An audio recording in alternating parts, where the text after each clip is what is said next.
Hello, welcome back to ONEderland Consulting YouTube channel. My name is Indah Melindasari and I'm a registered migration agent in ONEderland Consulting, Australia. To keep up to date on all the latest immigration update, please subscribe to our channel by clicking on the logo in the right hand corner and click subscribe. Today in this video, I will be discussing and giving helpful tips as to how organize and put your evidence together for your partner visa application. You will need to present this evidence whether you are applying for a prospective marriage visa or on the basis of de facto relationship or marriage relationship. In a previous video in our partner visa series, we went through a full detailed explanation of all the steps involved in the partner visa, which can be watched here or click on the link in the description to watch it. In this video, we will go into some further details on how to keep your evidence organized and some helpful tips that will help to make sure your evidence will be ready for submission. Getting your evidence together for your partner visa is crucial starting point for your application. It will give you an outline of your relationship and give you a better idea of what evidence you have and what documentations or evidence you still need to organize. If you have already started to organize your evidence, it will be helpful when you appoint a migration agent. What you have already put together will help us to guide you towards what type of partner visa that is best suited for your individual circumstances. The best way to start to organize all your evidence is breaking it down into the four main aspects they look at, which are financial aspects, social aspects, nature of the household, and nature of the commitment. This evidence will show the relationship is genuine and ongoing. You can keep track by either drawing a diagram on a whiteboard or large paper or making it on a computer. Then, as you go along and gather evidence, you can put them into the column that is most relevant. However, there will probably be some evidence that can go into more than one aspect. Starting with the financial aspects, this will probably be the column that will be the easiest in terms of paperwork.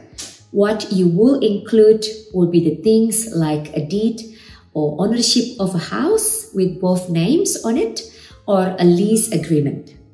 It could be a rental agreement in both your names, joint ownership of a car, insurance policies that have both your names, basically any large or ongoing financial commitment. A joint bank account is good evidence, or if you do not have one, you can evidence through separate statements that you send payments back and forth between each other. You can use your bank statements as well to show that you pay for each other or payments made by one person that is for both. Now, for nature of household can be a bit harder to evidence concretely, as these apply to things like who does what chores in-house, like which one of you does the cooking, the laundry, the dishes, and things of that nature. It is important to add details of these to your statement. Household bills and showing who pays for what, or if you share that responsibility, is a good way of evidencing this aspect with paperwork. Shared responsibility of a child, if you have a child, is relevant, such as who takes the child to school, who cooks for the child, etc. It's the same for a pet. If you own a dog, then who feeds the dog, who takes the dog for walks. It can even be a shared commitment, like a garden that you both tend to. Basically, it is any way of evidencing your work as a team to keep your household running.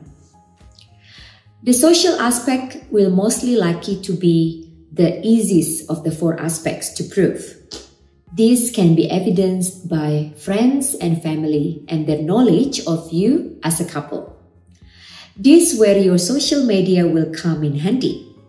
You can take a screenshot of Facebook or Instagram posts of the two of you out.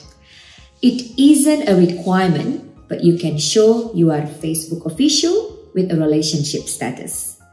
Photos of you as a couple will be good evidence. Any other shared evidence of a shared social life can be things like tickets for events or concert which you attended together. Airline tickets or hotel reservations you have from vacations you might have taken together. Also, other forms of communication such as call logs and messages between the two of you. Maybe you go to the same gym or play on the same sport team or work together in a charity or social club. Just generally try to evidence that you spend your free time together and how your social lives are interconnected in any way. The final aspect is the nature of commitment. Now, what are the things we put in this column? Well, these will be things that show you intended to be together for a long time, whether that it's that you've already been together for a long time, or things like listing each other as the beneficiaries on wills. Any long-term financial commitments is valid here as well. Did you buy a house together? Did you buy a car together? Did you take a large loan out together? It's also about how well you know each other personally, such as each other likes, dislikes, each other personal histories. That shows a commitment to have gotten to know each other on a very personal level. Having children or pets together, will go a long way to showing your plan on being together a long time. Shared values can be evidenced in this column as well. For example, you both are part of the same religion or practice your faith together. Do you both share the same political values? Have you helped each other through difficult times? Was one of you sick and the other took care of you or offered support emotionally? Did one of you lose someone close to you, like a family member, or go through a traumatic experience with which the other partner helped you through and supported you? These are the types of things we only do for those that we really care about and are committed to.